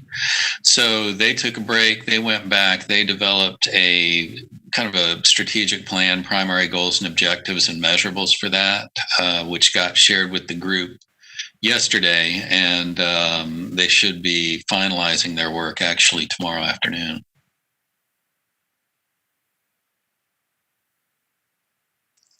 Great. Thank you, Mr. Matthews. All right, Commissioners, any other questions related to this topic? All right, then let's go ahead and move on to the topic of social zones. Any questions about this? All right, Commissioner Sassi? Thanks, Mayor. So my question is for Lou around the social zones. You mentioned some of the differences that might incur, with some of these requests in the future. And I know last year we didn't have, very much snowfall at all, and we had the pilot program for the sidewalks. And so I just don't know, with some of those other districts that might come that might not be the same, do we anticipate providing some of that support, say if snowfall is much more than it was last year, how that might, fit into some of our other operations? Thus far, Commissioner, our focus has been primarily on making sure that the pedestrian and vehicular paths are open throughout the winter, and we've understood that the existing social zone coordinating organizations, where needed, will take care of the shoveling and maintenance of those areas. But if we did encounter a future zone or an existing zone that was having difficulty taking care of them, we could explore different options. But thus far, that hasn't been needed. The ones we have, sounds like there are arrangements to actually to take care of them during the winter. Thanks, Mr. Canfield. Thank you. Commissioners, any other questions related to this? All right, seeing none, I'm going to go ahead and move then to the bridge. I know many of us participated in events related to these 5 weeks of bridge events. Any questions or comments for Ms. Pittman? Commissioner Lanier? This isn't going to be a surprise to anybody that I noticed the low percentage of third ward events, and there being only 7 and only 9% of the total events that were held were in the third ward. I know that through the SAFE committee, there had been a recommendation to not necessarily create events in spaces, but to extend the operation hours of our parks so that the community could just utilize the parks as they were trying to do their own pop-up events in the middle of streets. That was not able to happen. I know that there are a number of individuals who wanted to do something and had a challenging time making those things happen. I don't know what the process was like, but we may want to evaluate it to see why we had such low interest in event planners planning things in the third ward, understanding that it wasn't the city planning these, but publicizing the partnership so that people would be engaged. But to see only 7% and to know that there was 9%, and to know that there was a demand because people were doing something on their own, tells me that there's a disconnect there. And so just wanted to make that comment. Thank you, Commissioner. Ms. Pittman, are you on or City Manager? Yeah, I wanted just to acknowledge we likewise, Commissioner, noted that when we were looking at the data and wanted to be more deliberate in making sure that we had events all throughout the city. And I did ask Ms. Pittman for what was our efforts to make sure that we were getting a better outcome. And she did assure me that there was intentionality around that. There's just only so much that we can control. And I don't know if she's able to come on and turn a camera on and kind of elaborate on some of the other things that she did to go above and beyond to make sure that there was more participation in third ward. Thank you, City Manager. Yes, we did reach out to the neighborhood associations and our community partners there in the third ward, as well as just other leaders that we know there in the third ward. And like Commissioner Lanier said, that some of them had their own activities going on that they were already committed to doing and did not wish to be part of the bridge, but still moved forward with their own activities. And others were actually very cautious about doing any events even though these events were outside, due to COVID-19 and how it has disproportionately affected people of color. So there was some caution there that people did not want to invite people to gather and to take the risk of being exposed to the coronavirus. All right, thank you. Thank you both for that. All right, seeing no other questions related to this topic. Final topic, any questions, commissioners, around Halloween? I know that some neighborhood associations are providing some direction to residents in their neighborhoods in compliance with the CDC recommendations and DHHS recommendations. But any specific questions? I should say very publicly, the city doesn't make rules and regulations around Halloween. So I want to be very clear. I know some of us have heard from folks asking us if we were going to cancel Halloween. That is not within our authority. So I just want to make that very clear and see if any of you have any questions related to the recommendations that we strongly support, again, that are in align with the recommendations from the CDC and Michigan Department of Health and Human Services. So commissioners, any questions related to this topic? All right, I don't see any. So with that, we'll finish up this discussion related to this briefing and update, and I'll turn it back to our city manager to see if he has any closing comments for all of us. I need to remind commissioners that our economic development project team was canceled today, so that will bring us back together tonight at 7. City manager, any final thoughts before we recess? No further comment, Mayor. Okay, so with that, I will see you all back here in a few hours. All right,